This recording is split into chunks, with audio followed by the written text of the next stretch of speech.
तो नाजरीन, इस वक्त हमारे साथ महाराष्ट्र कांग्रेस के प्रेसिडेंट और रेवेन्यू मिनिस्टर बाला साहेब थोराट मौजूद है। बाला साहेब थोराट, आपका खैर मकदम है न्यूज़ 18 उर्दू में।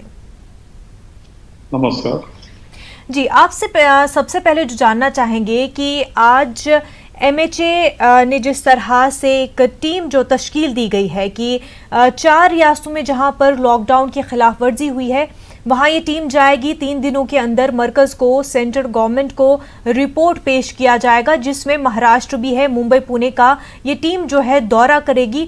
क्या वजह रही कि इस तरह की रिपोर्ट्स जो है महाराष्ट्र से सामने आई कि लॉकडाउन की खिलाफ वर्जी की जा रही है? ये केंद्र सरकार का डिसीजन मुझे अभी समझा जी। और मुझे समझ में नहीं आया कि ये ऐसा कैसा क्या निकष क्या है, इसके लिए निकष क्या है। पूरे देश में जब लॉकडाउन चल रहा है, बहुत सारे स्टेट में प्रॉब्लम है, तो महाराष्ट्र क्यों, ये समझ में नहीं आया। आप देखेंगे तो महाराष्ट्र ने सबसे पहले कोरोना के बारे में डिसीजन लिए। हम आप देखेंगे कि केंद्र सरकार का लॉकडाउन स्टार्ट हुआ तो 25 मार्च को हो गया। हमने तो 10 मार्च से ही कर्फ्यू जारी किया, हमने स्कूल बंद किए, गैदरिंग बंद कर दिए और हमारा लॉकडाउन भी जल्दी स्टार्ट किया। हमने जल्दी स्टार्ट किया, पूरी तरह से हम देख रहे हैं कि इसके कोरोना के अगेंस्ट जो फाइट चल रही है वो हम सक्सेस करने के लिए पूरे प्रयास कर रहे हैं। फिर भी ये डिसीजन कैसा हुआ, उसके निकष क्या थे, मुझे मालूम नहीं। ये जो हुआ वो गुजरात में नहीं लगाया उन्होंने, समझ में नहीं आता। यूपी में क्या चल रहा है हमें समझ में नहीं आता। यूपी में देखेंगे आपको तो ये ठीक से चल रहा है ऐसा मुझे लगता नहीं। गुजरात में देखेंगे तो सूरत जैसे गांव में कितने लोग बाहर आए थे, फिर भी महाराष्ट्र क्यों, ये हमें अभी तक तो समझ में आया। ऐसा ही लगता है कि यहाँ कुछ पॉलिटिक्स चल रहा है केंद्र सरकार का हमारे साथ, जो बिगर बीजेपी स्टेट है उनके साथ कुछ पॉलिटिक्स चल रहा है कि क्या, ऐसा संदेह आ रहा है। थोराट साहब, जिस तरह से वीडियो कॉन्फ्रेंसिंग हुई वज़ीर आला उद्धव ठाकरे के साथ पुलिस कमिश्नर और कलेक्टर्स की और दीगर अफसरान की, उसमें किस तरह की जानकारी जो है वज़ीर आला को दी जा रही है और क्या हर रोज़ ही वज़ीर आला को अपडेट किया जा रहा है महाराष्ट्र में कोरोना की सूरत हाल से? हमारे जो मुख्यमंत्री है जी, मुख्यमंत्री तो पूरी वो मॉनिटरिंग कर रहे हैं, पूरी मॉनिटरिंग खुद मुख्यमंत्री जी कर रहे हैं। पहले से ही ध्यान उन्होंने दिया है। ये मुंबई में ज्यादा प्रॉब्लम तो हमारा कोरोना का है, लेकिन इसका वजह जो है आप कारण देखेंगे तो ये है कि ये तो बड़ी सिटी है, इंटरनेशनल एयरपोर्ट है, इसके कारण पहले से जो फॉरेन से लोग आते थे या आपके लोग भी कुछ फॉरेन जाके आते थे, वहां इन्फेक्शन हुआ था और इसके कारण मुंबई में तो थोड़ा सा ज्यादा है। और ये सब जो है हमारे ऑफिसर्स और खुद मुख्यमंत्री जी इसमें पूरा ध्यान दे रहे हैं, मुझे उसमें प्रॉब्लम लगता नहीं जी। तो क्या एक कोरोना हेडक्वार्टर कुछ बनाया गया है इस तरह का जहां पर कंटिन्यू जो है विजिलेंट है लोग कि किस तरह से किस जगह पर किस परसेंटेज के हिसाब से केसेस बढ़ रहे हैं, ताकि उसी हिसाब से गवर्नमेंट जो है प्रिपेयर रहे, मैनेजमेंट उसी अकॉर्डिंग हो और ऑन ग्राउंड एग्जीक्यूशन भी वैसा ही हो? हमारे यहाँ तो ये सिटी बड़ी है, वहाँ भी स्लम एरिया यहाँ ज्यादा है। खुद मुख्यमंत्री जी उस पर पूरा ध्यान दिया हुआ है। कंट्रोल रूम भी हमने खुलाई है। हमारा पूरा एडमिनिस्ट्रेशन जो है वो पूरा ध्यान दे रहा है। एनजीओज की मदद भी हमें है, हमारे पार्टी वर्कर भी मदद करते हैं और पूरा ध्यान उसमें दिया है। कुछ भी लॉकडाउन अच्छी तरह से हो, लोगों की सुविधा जो है, हमारे लिए जिम्मेदारी अच्छी है कि सरकार के आगे कि पहले तो जो बीमार है, जिसको इसका कोरोना का प्रादुर्भाव हुआ है, इसका तो उसको अलग रखे, उसका उपचार जो चाहिए ट्रीटमेंट दे ठीक से, नई कोई प्रादुर्भाव न हो, इस पर तो पूरा ध्यान पहले देना ही पड़ता है हमें। और उसके बाद जो लॉकडाउन है उस टाइम सब आवश्यक सुविधा जो है, जीवनावश्यक सुविधा वो मिलनी चाहिए, इस पर भी पूरा ध्यान स्टेट गवर्नमेंट दे रहा है। और बाकी भी आप देखेंगे कि गरीब लोग हैं जिनका खाने का इंतजाम होना चाहिए। आप देखेंगे तो 6000 से ज्यादा कैंप हमने में निकाले, 6000 से ज्यादा जिनके पास कुछ भी खाने के लिए नहीं।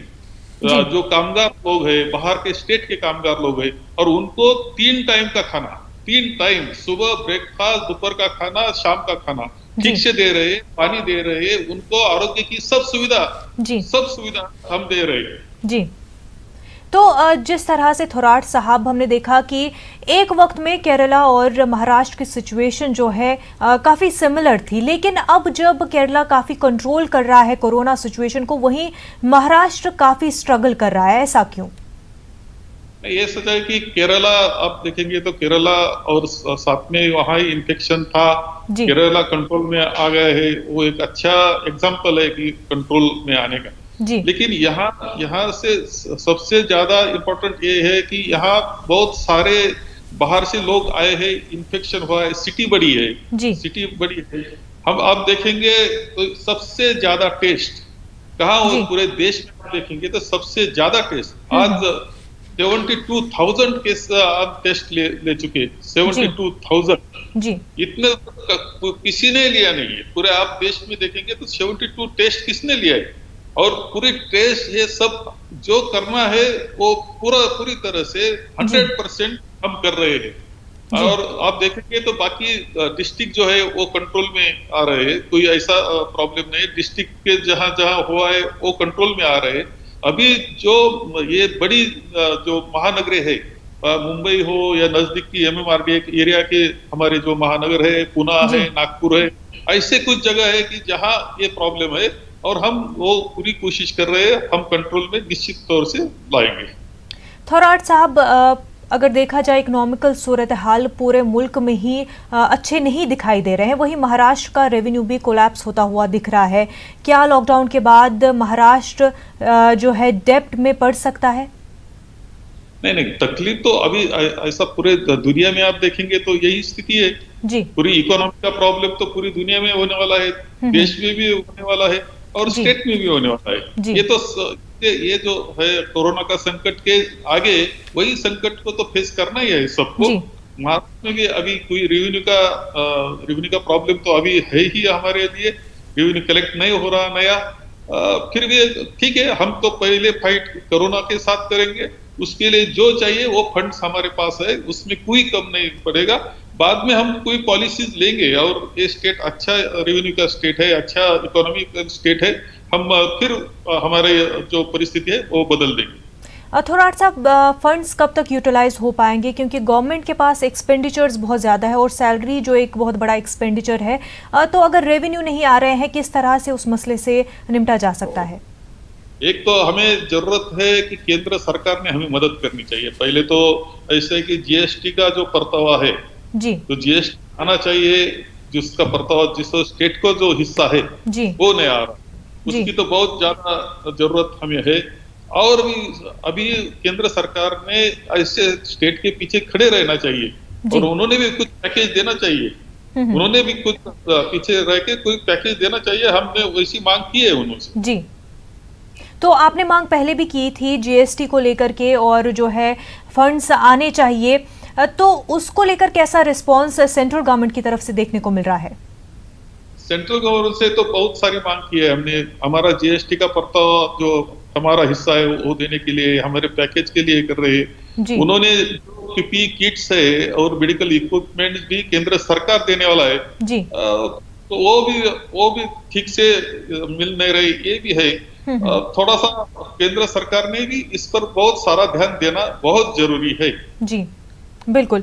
और अगर बात करें कि रेवेन्यू किस तरह से वापस जनरेट किया जा सकता है, क्योंकि अब नेशनल हाईवे पे मूवमेंट शुरू हो गया है, तो क्या टोल टैक्स के जरिए से वापस जो है रेवेन्यू को इम्प्रूव किया जा सकता है? नहीं, टोल एक एक रेवेन्यू का एक मार्ग है, टोल जी सिर्फ ऐसा है कि वो भी केंद्र सरकार के जो गाइडलाइन आए उसके बाद वो स्टार्ट हमने किया है। जी अभी जो जीवनावश्यक है जी वही का ही वाहतुक चल रही, जो चल रहा है वो रोड पर तो जीवनावश्यक जो है वही चल रहा है। जी फिर भी उन्होंने शुरू किया है तो हमने शुरू करके उससे कुछ ज्यादा फायदा होगा ऐसा मुझे लगता नहीं, लेकिन जी। ठीक है वो स्टार्ट हो गया है। इकोनॉमी के हवाले से महाराष्ट्र में टास्क फोर्स जो है वो तश्कील दी गई, फॉर्म की गई, किस तरह से इकोनॉमी को रिजुविनेट ये टास्क फोर्स करेगी महाराष्ट्र में? एक दो तरह से हमने काम स्टार्ट किया है। जी हमारे एक बड़े विद्वान है माशेलकर जी, डॉक्टर जी माशेलकर जी, उनके अध्यक्षता में कुछ अर्थतज्ञ जो है वो इकट्ठे बैठ रहे हैं और सोच रहे हैं कि कैसा करना चाहिए, क्या करना चाहिए स्टेट जी में। और हमारी भी, हमारे जो उप मुख्यमंत्री और हम जो कुछ मिनिस्टर्स है, जी सीनियर मिनिस्टर, उनकी भी एक ग्रुप बनाया है, उप समिति बनाई है मंत्रिमंडल की, और वो भी काम कर रही है। और जी वो सोच रही है कि कैसी तरह आज क्या करना है और आगे लॉन्ग टर्म क्या करना है, इसके बारे में वो सिफारिश गवर्नमेंट को करेगी। लेबर्स जो है इस वक्त कोई काम नहीं है, अपने घरों में या फिर कहीं और जगह पर फंसे हुए हैं। ऐसे में विदाउट एनी वर्क वो इस सिचुएशन से या लॉकडाउन के बाद भी किस तरह से वो इस सिचुएशन से डील कर पाएंगे और हुकूमत किस तरह से उनकी मदद करेगी? नहीं, ऐसा पहले तो अभी कुछ डिसीजन तो हुए हैं। अभी जी जो जहाँ ज्यादा हॉट स्पॉट है वो छोड़ के हम कुछ काम तो शुरू करने वाले, कुछ फैक्ट्रीज शुरू होने वाली है। जी और काम तो शुरू होगा बाहर के बाकी जगहों पर। ये हॉटस्पॉट जो बन गए वहां थोड़ा सा कुछ टाइम के लिए तो हमें ठहरना ही पड़ेगा। बाकी तो यहाँ काम शुरू करने का, खेती का काम है वो शुरू हो गया है, ईजिस का काम शुरू करने के लिए बोल दिया है। छोटी मोटी कारखानदारी जो है वो हॉटस्पॉट के बाहर वो भी शुरू होगी। और किसानों को भी जो काम करना है करने के लिए दिया है। तो ये तो काम शुरू हो गया है। जी अभी हॉटस्पॉट निश्चित हो करके वहां वहां कुछ टाइम के लिए तो ठहरना पड़ेगा। लेकिन जो मजदूर है उनका पूरा इंतजाम, कि जी कुछ भी उनको नहीं पड़ना चाहिए, तो उनको खाने का, इसका आरोग्य की सुविधा, हेल्थ की सब सुविधा ये जी मिलनी चाहिए। जी इसलिए पूरा इंतजाम तो हमने किया है। मनरेगा के तहत इन वर्कर्स को, माइग्रेंट वर्कर्स को इंक्लूड किया जा सकता है। क्या अभी तक कोई प्लानिंग हुई है कि किस तरह से इन स्कीम्स के द्वारा जो है माइग्रेंट वर्कर्स को काम दिया जा सकता है? ऐसा है कि यहाँ जहाँ हॉटस्पॉट में जो लोग हैं उनके लिए तो प्रॉब्लम है ही कि अभी कुछ काम नहीं दे सकते। जी लेकिन उसके बाहर के लोगों के लिए तो काम शुरू हो सकता है, कोई जी प्रॉब्लम उसमें नहीं है। सीएम ने अनाउंस किया कि कुछ इंडस्ट्रीज को रीओपन किया जाएगा, कुछ कुछ जगहों पर जहां पर जो ग्रीन जोन है वहां पर काम शुरू हो जाएगा। तो किस तरह से वो पूरा मामला जो है वो किस तरह से वो पूरी प्रोसेस होगी? नहीं, अभी अभी मैंने यही बताया कि जहाँ हॉट स्पॉट है वो निश्चित करने के बाद जो बाकी एरिया है वहाँ इंडस्ट्री हो, छोटा मोटा काम हो, उसको तो काम शुरू करने के लिए हमने भी बोला है, हमारे गाइडलाइन में भी वही है जो सीएम साहब ने बताया, वो वही तो काम शुरू करने का बारे में काम शुरू हो तो जाएगा। लेबर वर्क फोर्स जो है उसको लेकर काफ़ी दिक्कतें हो रही है। इंडस्ट्रीज जो है वो भी इससे जूझ रही है कि लेबर वर्क फोर्स में काफ़ी कमी है, उसको कैसे मुहैया कराया जाएगा और साथ ही साथ लेबर वेज को किस तरह से प्रोवाइड किया जाएगा? नहीं, अभी अब देखेंगे तो ये तो थोड़ा प्रॉब्लम आगे भी आने वाला है। जी ये संकट खत्म होने के बाद भी जो लेबर बाहर गए हैं वो फिर वापस आना, काम शुरू होना, इसमें तो प्रॉब्लम है ही। जी इसलिए पहले से तो एक किया है कि माननीय मुख्यमंत्री जी ने भी हमारे यही बताया है कि ये सब जो लेबर है उनका जो इंतजाम है, उनके जीवन के लिए अच्छा जो है वो जी अच्छे से अच्छा करना है उनको, वो उनके लिए ठीक रहना चाहिए। तो इतना हमने 7.5 लाख लोगों को हम खाना खिला रहे हैं। हम्म। इसका मतलब ये है कि ये जो लेबर है वो सबको संभाल रहे हैं। और तो वो यहाँ रहेगा, हमारे इंडस्ट्रियलिस्ट है, हमारी एनजीओज है, वो भी उनके लिए बहुत अच्छी काम कर रहे हैं कि एक किसी इंडस्ट्रीज में जो लेबर है 200-300, तो वो पूरा इंडस्ट्रियलिस्ट ही संभाल रहा है कि जी वो घर जैसे संभाल रहे हैं। जी तो उनका वो तो रह जाएंगे और काम शुरू हो जाएगा। थोराट साहब, एक्सपर्ट्स का कहना है कि लॉकडाउन जिस तरह भी जब भी खोला जाएगा तो केसेस में काफ़ी ज़्यादा राइज हो सकता है। तो ऐसे में इंडस्ट्रीज़ को ओपन करना या फिर दीगर जो इकोनॉमिकल एक्टिविटीज़ है उनका बहाल करना, क्या ये बैकफायर कर सकता है? हमने तो यही, जब स्टार्ट करते हैं, काम स्टार्ट कर रहे हैं, लॉकडाउन खुला रहे, इसका मतलब पूरा खोल दिया और घूम रहे सब, ऐसा नहीं है। जी उसमें भी सब प्रिकॉशन तो हमें लेनी ही है। जी पूरा ऑब्जर्व करना है कि क्या हो रहा है, इस पर भी ऑब्जर्व करना है। प्रिकॉशंस भी जो जो गाइडलाइंस है जी कि जो कोरोना अगेंस्ट करना है, जो सोशल डिस्टेंस हो या ये सब संभाल के ही हमें काम स्टार्ट करना है। और इसलिए जी कहीं ऐसा एग्जाम्पल आएगा तो हम पूरी कोशिश करेंगे तो जल्दी पहुंचकर वो वहाँ हमारा काम देखने लगेंगे। कांग्रेस का ये स्टेटमेंट रहा है कि लॉकडाउन एक पॉज बटन है, प्रॉपर स्ट्रैटेजी की जरूरत है। तो आपकी सरकार के पास कौन सी स्ट्रैटेजी है जिसको जो है महाराष्ट्र में यूटिलाइज किया जा रहा है? नहीं नहीं, हम तो पहले से मैंने पहले बताया कि महाराष्ट्र में तो बहुत पहले से हमने काम ये स्टार्ट किया है। हमारा लॉकडाउन हमने कर्फ्यू 10 मार्च को ही डिक्लेयर किया था। हमारा सेशन चल रहा था, हमने तो 14 तारीख को पूरा सेशन भी खत्म कर दिया जी। और केंद्र का तो 25 मार्च से स्टार्ट हो गए। हम तो पूरी पूरी फिक्र कर रहे हैं कि, और ये ऐसा है कि इस पर ठीक टाइम पर ठीक होना बहुत जरूरी है और वैसे हम कर रहे हैं। तो जिस तरह से आपने बोला कि जो ग्रीन जोन एरियाज है वहां पर जो है इकोनॉमिकल एक्टिविटीज को बहाल किया जा सकता है। मुंबई सबसे ज्यादा हिट है, 2000 से भी ज्यादा केसेस मुंबई में है। ऐसे में किस तरह से मुंबई को बूस्ट किया जा सकता है ताकि इकोनॉमिकली ज्यादा हिट ना हो मुंबई एरिया? पूरी मुंबई पर पूरा ध्यान है जी। वहाँ स्लम एरिया है, धारावी जैसा स्लम एरिया है जी। आप देखेंगे तो हमारे सब वर्कर वहाँ काम कर रहे हैं, हमारी गवर्नमेंट की सब एजेंसीज काम कर रही है। पूरा लॉकडाउन पूरी तरह से वहाँ है और उनको जो जन सुविधा जो चाहिए जीवन के लिए वो भी वहाँ की जा रही है। तो हम पूरी मुंबई पर ज्यादा ध्यान है ही, पूरे मुंबई पर ज्यादा ध्यान है, पूरी प्रिकॉशंस ली जा रही है। खुद मुख्यमंत्री जी उसका मॉनिटरिंग कर रहे हैं। जी। बैंकिंग की जो फंक्शनिंग है वो स्मूथली हो, उसको लेकर क्या कुछ प्लानिंग है? क्योंकि हमने देखा सांगली के एक बैंक में जो है बैंक मुलाजमीन का टेस्ट पॉजिटिव आया था। इसके चलते, इतना बड़ा रिस्क होने के चलते बैंक फंक्शनिंग को किस तरह से स्मूथली किया जा सकता है? नहीं, ये तो रिस्क तो है ही। आप देखेंगे तो हॉस्पिटल में काम करते हैं डॉक्टर लोग काम कर रहे हैं जी। वहाँ नर्स काम कर रहे हैं, वहाँ वार्ड बॉय काम कर रहे हैं, हमारे सब लोग वहाँ काम कर रहे हैं, हमारे पुलिस काम कर रहे हैं, हमारे रेवेन्यू के जो डिपार्टमेंट के लोग हैं वो भी काम करते हैं। तो बैंक के लोगों ने भी अच्छा काम, ये लॉकडाउन में देखेंगे तो उन्होंने भी ऑफिस में ठहर कर काम किया है, बैंक में ठहर कर। तो थोड़ा सा कहीं पॉजिटिव आ सकता है वो तो, लेकिन काम करना ही है सबको, जिनको जिम्मेदारी है जो जिम्मेदारी वो तो पूरी करनी चाहिए। जैसे सैनिक काम करता है, सैनिक सीमा पर लड़ता है, वैसी स्थिति है तो हमें काम करना ही पड़ेगा, अब करेंगे। बिल्कुल। थोराट साहब, टैक्स ऑफिशियल्स पर भी काफ़ी प्रेशर है कि वो अपने रेवेन्यू टारगेट तक पहुंच सके। इस प्रेशर के चलते ये पूरा बर्डन जो है किस पर पड़ेगा? क्या आम लोगों पर पड़ेगा या उन इंडस्ट्रीज और कंपनीज पर जो अभी शट है या वर्क फ्रॉम होम जो है अपना रहे हैं? नहीं, अभी तो ये कहे कि ये तो इकोनॉमिकल कंडीशन सबकी खराब होने वाली है, इसमें कोई सवाल ही नहीं है। तो लेकिन हमारा टास्क फोर्स है वो उस पर स्टडी कर रहा है और यहाँ गरीब आदमी हो या नागरिक हो उनको तकलीफ देना ठीक नहीं है, हमें भी समझता है कि वो भी तकलीफ से जा रहा है जी। तो उस पर कैसे डिसीजन लेना है उसके बारे में वो जो कुछ रिकमेंड करेंगे उसके साथ हम आगे जाएंगे। जो लोग सेल्फ एम्प्लॉयड है, इलेक्ट्रिशियंस हो, प्लम्बर्स हो, उनके रोजगार के हवाले से क्या कुछ इकदाम किए जा रहे हैं? नहीं, हमने तो ऐसा किया है कि जो रजिस्टर लेबर है जी। उनके लिए तो हमारे स्टेट में 2000 रुपए उनको तो देने का डिसीजन लिया है जी।